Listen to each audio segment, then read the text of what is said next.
We pray for all of us assembled here today, that we may be gathered together as one in God's kingdom.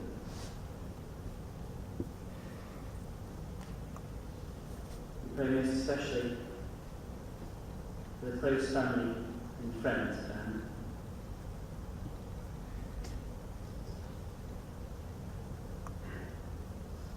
We ask that they may have comfort because of yesterday. You can remember her and only that she is gone, or you can cherish her memory and let it live on. You can cry and close your mind, be empty and turn your back, or you can do what she would want.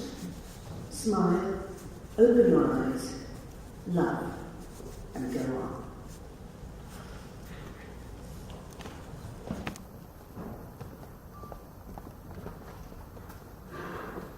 Josie offers a eulogy.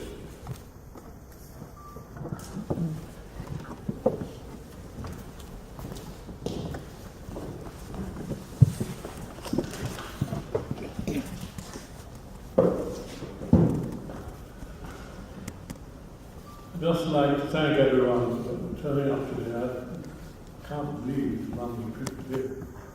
It's kind of full house, but Diana was. And I particularly want to thank my family who have been so supportive during this astonishing time. Diana was born in St Mary's, Paddington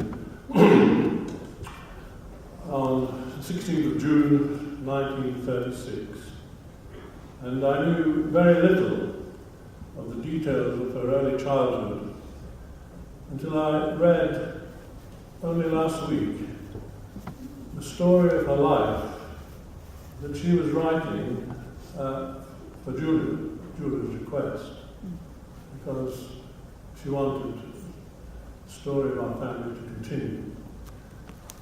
In this, there is a heartrending account of Diana's earliest memories of a father who had wanted a son, and when he got Diana, rejected her and embarked on a regime of cruelty and indifference to her. She survived this to become the beautiful and affectionate person that we all know and knew.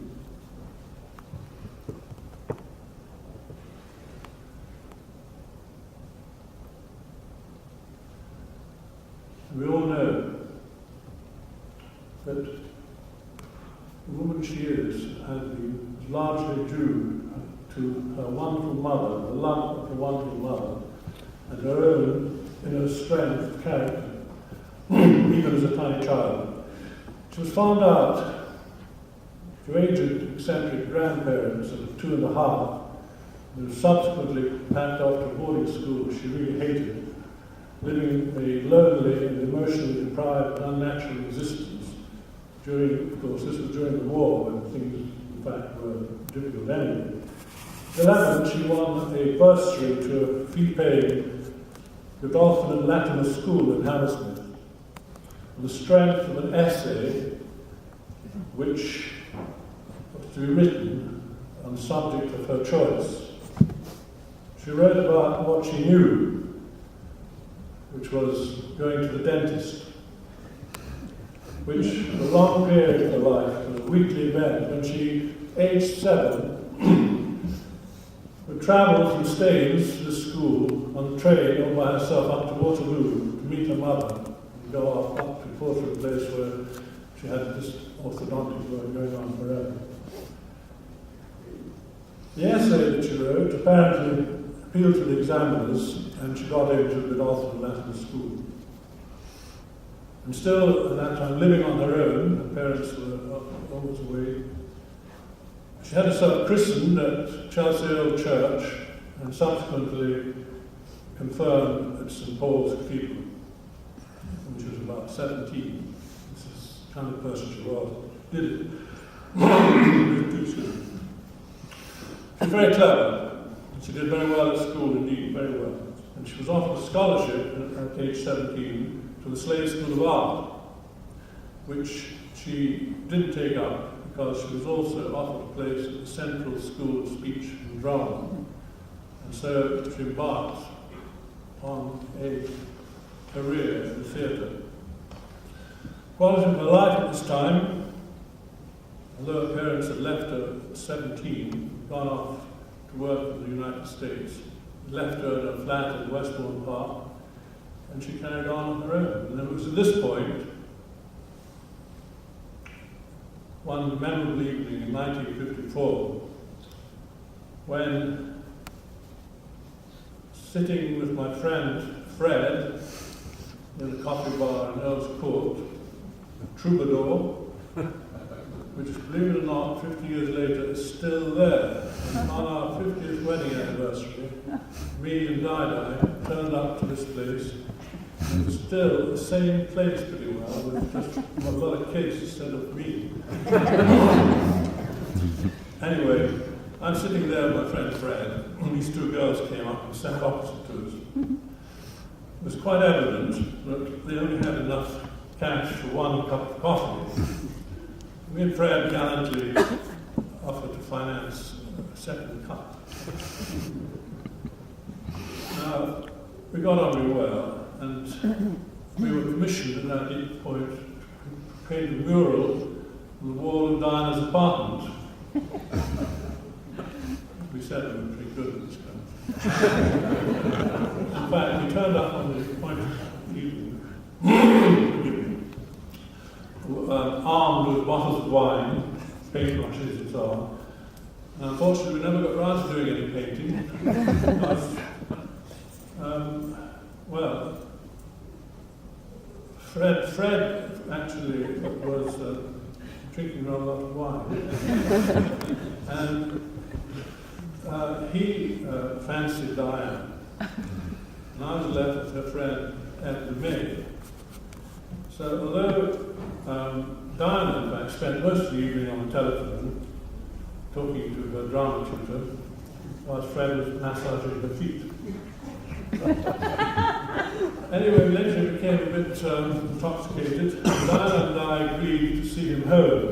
And it was this act that drew us together. We carried Fred off home. We were getting on very well, so we agreed to meet next day. And went to an art exhibition at the Whitechapel Gallery, as I remember. I think it was the Mondrian exhibition we saw. And we got on, after that, in fact, that was the first day of the rest of our lives together. We were very popular in London with a set of young people that introduced them to me, a provincial lad, to all these people. And after a bit, we went out, and finally, in 1957, we got married. She organised the whole thing. She made a wedding dress, she booked the church, it was All Saints, Notting Hill, and she arranged a reception at the house of her aunt in Maida Vale. Diana's parents seemed unlikely to be turning up, because, in fact, they did turn up at the last moment, I think. The dad was a bit pissed, I have to say. Arrived at the church. The Scottish relatives were drinking lots of whiskey. There were about 3 or 4 Scottish relatives, my dad and mum, and Fred, of course. So they all had a whole pile of whiskey, and father, he had written serious opposition to the whole affair of getting married, and to myself in particular. So he refused to acknowledge my existence, and did so until almost his dying day. Although I once made a speech at my daughter's wedding, and he was also drunk at the time, he came up and said, "I didn't think you had it in you." Anyway, after that, he sort of we went off our honeymoon, Rugby Railway Station Hotel. Now, we were on our way to Scotland. It wasn't really a main destination. We were very poor. And later that week, we left on the Cunard Ivernia to go together to a new life in Canada. We practically no money, no prospects of earning any money in the Canadian winter, and I fell ill almost immediately on arrival. My new young wife, however, turned out to be able, intelligent, and making copious quantities of onion soup. She'd heard that it was good for fevers. She eventually cured me, and I began to look for a job, and she tried to make our bare little apartment habitable. She was resourceful, and she was mainly responsible for keeping us going during that rather bleak period. She became pregnant during our early months in Montreal, was in hospital, giving birth to Nicholas, as I was trying to earn enough money to pay the bill to get her out of hospital. It was a very stressful time, but Diana took it into stride, and gradually things got better. She was barely 20 at this time, but she displayed maturity, resilience and optimism, which continued through the rest of her life, our lives together. When things settled down, she returned to the theatre, working on the Montreal Rep. And then, when we moved to Toronto, she was involved in starting an experimental theatre group in Toronto, which was deprived of Indigenous theatre at the time. So after 6 years and the birth of Julia, we returned to the UK to visit my parents in Hale Barnes. On our way back to London, we thought. Well, in fact, we never actually made it.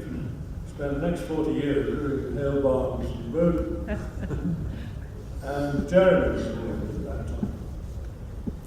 Diana began to work at the garage. She got past there and she enjoyed that. And then she got some television work. She created quite a number of television programs, including Rose Gallery, Coronation Street, Carnforth Practice, Live with Birds. And she even had a fan club for her role as the intellectually challenged Olive Scrimshaw in a series called I Never Knew You Cared. She looked pretty ugly in it, I have to say. In addition to being wife and mother to growing children, she took up directing, and for a couple of seasons was the associate director of the Library Theatre in Manchester, and subsequently another couple of years at the Royal Lyceum in Edinburgh. And naturally, we missed her at that time. She was away for about a whole year. It made the rest of us realise how important she was to the well-being of our family. But she never allowed the work to take precedence over her concern for our welfare. Our life continued here in Bowden, just down the road. It lasted about 20 years. It was a very happy time for us. Our social life revolved around Griffin Pub, Conservation Group, the Bowden Festival, which was held in this very church, and of course a return to the Garrick Theatre, where she became the artistic director and made many friendships there, her productions, won awards, and she was very highly thought of. Also, during the time, she was, for 3 years, the drama critic of the Daily Telegraph. We'd spend many evenings having dinner whilst we cobbled together the copy for the following morning to be phoned in before midnight. But she got so good at it, she had again another fan who wrote and said that they valued the sort of criticism that she produced. It was immensely talented, just discovered. Anyway, the last 50 years, wonderful years together, were the culmination of that was 8 or 9 years of great happiness living in Italy. She really found real joy in the creation of our new house, particularly a beautiful garden. She constantly reminded me how happy and how lucky we were to be there. The daily joy was to walk straight out of bed into her garden, trailing her green fingers through the flower beds, trimming shrubs, admiring the daily change of this romantic place. Then returning to breakfast, thrilled by the simple pleasures of existence. Then she'd go and make a painting of it. That's what she was doing really towards the end of her life. She was very good at it. A truly wonderful person, adored by her family, loved by her many friends. Her grandchildren held a special place in her heart, and I know that they loved her deeply. Many of you have written extremely moving and sincere tributes to her life, and I've been deeply touched by the depth of affection expressed therein. Day before she lost consciousness, she was standing, fresh from a shower, admiring her suntan, looking in the mirror, stretched out her arms and turned to me and said, "Not bad for an old bird of 76. I said, "Not bad at all, in fact, bloody marvellous."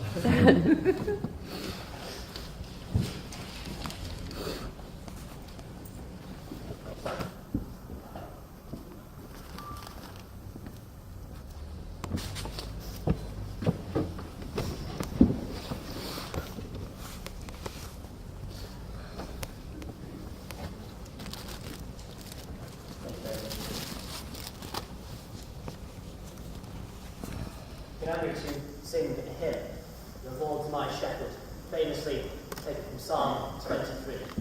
So let's stand together with joyful voices and sing "The Lord's My Shepherd."